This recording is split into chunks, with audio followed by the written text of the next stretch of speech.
Hi friends, നമ്മുടെ പുതിയൊരു വീഡിയോയിലേക്ക് സ്വാഗതം. അപ്പോൾ കഴിഞ്ഞ ഏതാനും കൊല്ലങ്ങളായിട്ട് യുദ്ധരംഗങ്ങളെ ശരിക്കും മാറ്റിമറിക്കുന്നൊരു ടെക്നോളജിയാണ് ഡ്രോണുകൾ. അപ്പോൾ ഡ്രോണുകൾ യുദ്ധരംഗത്ത് വളരെയധികം ഉപയോഗിക്കപ്പെടുന്നുണ്ട്. ഡ്രോണുകളുടെ ചിലവ് വളരെ കുറവാണ്, എന്നാൽ അവ ഉണ്ടാക്കുന്ന നാശനഷ്ടം അതിനും പല മടങ്ങാണ്. അപ്പോൾ ഏകദേശം ഒരാഴ്ചകൾക്ക് മുമ്പ് വരെ നോക്കുവാണെങ്കിൽ ഏകദേശം ഏതാനും ലക്ഷങ്ങൾ അല്ലെങ്കിൽ ആയിരങ്ങളോ ലക്ഷങ്ങളോ വരുന്ന ഉക്രൈനിയൻ ഡ്രോണുകൾ റഷ്യയുടെ ഏകദേശം 50,000 അല്ലെങ്കിൽ 60,000 കോടി വില വരുന്ന ബോംബർ വിമാനങ്ങളാണ് തകർത്തത്. അപ്പോൾ ചിലവ് കുറവ് കൊണ്ടും ഉപയോഗിക്കാനുള്ള എളുപ്പം കൊണ്ടും എല്ലാം ഡ്രോണുകൾ യുദ്ധരംഗത്ത് വളരെയധികം പ്രശസ്തമാകുന്നുണ്ട്, പ്രിയങ്കരമാകുന്നുണ്ട്. അപ്പോൾ ഡ്രോണുകളെ പറ്റി പറയുമ്പോൾ ഡ്രോണിന് എതിർക്കാനൊരു സിസ്റ്റം വേണ്ടേ? അപ്പോൾ അങ്ങനത്തെ ഒരു സിസ്റ്റത്തെ പറ്റിയാണ് നമ്മൾ ഈ വീഡിയോയിൽ ഡിസ്കസ് ചെയ്യുന്നത്. അപ്പോൾ ഈ സിസ്റ്റത്തിൻ്റെ പേര് D4 ഡ്രോൺ സിസ്റ്റം എന്നാണ്. അപ്പോൾ ഇത് ഡെവലപ്പ് ചെയ്തിരിക്കുന്നത് വേറെ ആരുമല്ല, നമ്മുടെ രാജ്യം തന്നെയാണ്. ഇന്ത്യയിലെ DRDOയും ഭാരത് ഇലക്ട്രോണിക്സ് ലിമിറ്റഡ് ബെല്ലും കൂടിയാണ് ഈ D4 സിസ്റ്റം ഡെവലപ്പ് ചെയ്തിരിക്കുന്നത്. അപ്പോൾ D4 സിസ്റ്റത്തിൻ്റെ full form drone detect, deter and destroy system. അപ്പോൾ അതിൻ്റെ വെബ്സൈറ്റിൽ നമുക്ക് അതിൻ്റെ പടം കാണാം.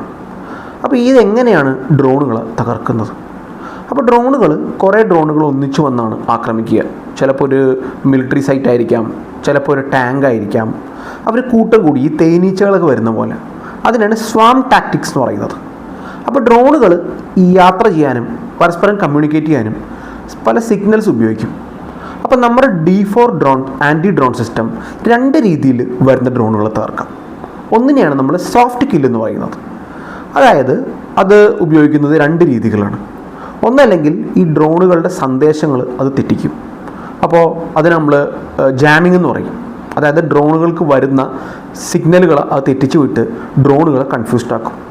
അപ്പോൾ ശത്രു ഡ്രോണുകൾ തകർന്നു വീഴും. അതിനാണ് ജാമിംഗ് എന്ന് പറയുന്നത്. അല്ലെങ്കിൽ GPS സ്പൂഫിങ്, അതായത് ഡ്രോണുകളുടെ ജിയോ ലൊക്കേഷനെ പറ്റി അവിടെ റോങ് ഇൻഫർമേഷൻ കൊടുക്കും. അപ്പോൾ ഡ്രോൺ ഓപ്പറേറ്റ് ചെയ്യുന്നവർക്ക് ഭയങ്കര പാടായിരിക്കും. അപ്പോൾ ഈ രണ്ട് രീതിനെയാണ് സോഫ്റ്റ് കിൽ എന്ന് പറയുന്നത്. അങ്ങനെ ശത്രുക്കളുടെ ഡ്രോൺ വരുമ്പോൾ തന്നെ നിലത്തേക്ക് വീഴും. ഇനി വേറൊന്നാണ് ഹാർഡ് കില്ല്. ഹാർഡ് കിൽ എന്ന് പറഞ്ഞാൽ ലേസർ രശ്മികളടക്കമുള്ള കാര്യങ്ങൾ ഉപയോഗിച്ചിട്ട് ശത്രു ഡ്രോണുകളെ നശിപ്പിച്ചോളയും. അപ്പോൾ ഈ രണ്ട് രീതിയിൽ കൂടിയാണ് D4 ഡ്രോൺ സിസ്റ്റം വർക്ക് ചെയ്യുന്നത്. അപ്പോൾ നമുക്ക് പടത്തിൽ കാണാം, അതൊരു വെഹിക്കിളും ഉണ്ടാവും. അപ്പോൾ അത് എങ്ങോട്ടും നീങ്ങാവുന്നൊരു വെഹിക്കിളാണ്. അതിനൊരു റഡാർ ഉണ്ടാവും, അതിൻ്റെ ഇലക്ട്രോണിക് സിസ്റ്റം എല്ലാം ഉണ്ട്. അങ്ങനെയാണ് ഇത് ഡിറ്റക്ട് ചെയ്യുന്നത്. ഇനി ഇന്ത്യയുടെ സിസ്റ്റം ഫലപ്രദമാണോ? നമുക്ക് എന്ത് സിസ്റ്റം ആവട്ടെ, എന്ത് ആയുധമാവട്ടെ, നമുക്ക് ഫലം മനസ്സിലാവുക അത് യുദ്ധത്തിൽ ടെസ്റ്റ് ചെയ്യുമ്പോഴാണ്. അപ്പോൾ അടുത്തിടെ ഓപ്പറേഷൻ സിന്ദൂറിൽ ഇന്ത്യയുടെ D4 ഡ്രോൺ സിസ്റ്റം വളരെയധികം സക്സസ്ഫുൾ ആയിട്ട് വർക്ക് ചെയ്തു. അപ്പോൾ മനസ്സിലാക്കേണ്ടത്, ഓപ്പറേഷൻ സിന്ദൂറിൻ്റെ സമയത്ത് പാകിസ്ഥാൻ്റെ വ്യോമസേനയ്ക്കും കരസേനയ്ക്കും എല്ലാം ധാരാളം ഡ്രോണുകളുണ്ട്. അപ്പോൾ അവർ തുർക്കിയുടെ നിന്ന് വാങ്ങുന്ന ബൈരക്താർ TB2 ഡ്രോൺ സിസ്റ്റം ഉണ്ട്. അപ്പോൾ അവർ ധാരാളം ഡ്രോണുകൾ അവർക്ക് കിട്ടിയിട്ടുണ്ട്. തുർക്കിയുടെ എക്സ്പേർട്സ് ഒക്കെ അവിടെ വന്നിട്ടുണ്ട്. അവരങ്ങനെ ഇന്ത്യയുടെ പല ഭാഗങ്ങളും ആക്രമിച്ചു. പക്ഷേ ഇന്ത്യയുടെ ഈ D4 ഡ്രോൺ സിസ്റ്റം നമ്മുടെ DRDOൻ്റെയും ബെല്ലിൻ്റെയും അഭിമാനമായ പ്രൊഡക്റ്റ് തുർക്കിഷ് ഡ്രോണുകളെല്ലാം തന്നെ വെടിവെച്ചിട്ടു. അങ്ങനെ ചില കണക്കുകൾ സൂചിപ്പിക്കുന്നത് ഏകദേശം 300-നും 400-നും ഇടയ്ക്ക് തുർക്കിഷ് ഡ്രോണുകൾ തകർത്തു. ഒരു തുർക്കിഷ് ഡ്രോണിനും ഇന്ത്യയിൽ നാശനഷ്ടം ഉണ്ടാക്കാൻ പറ്റിയില്ല.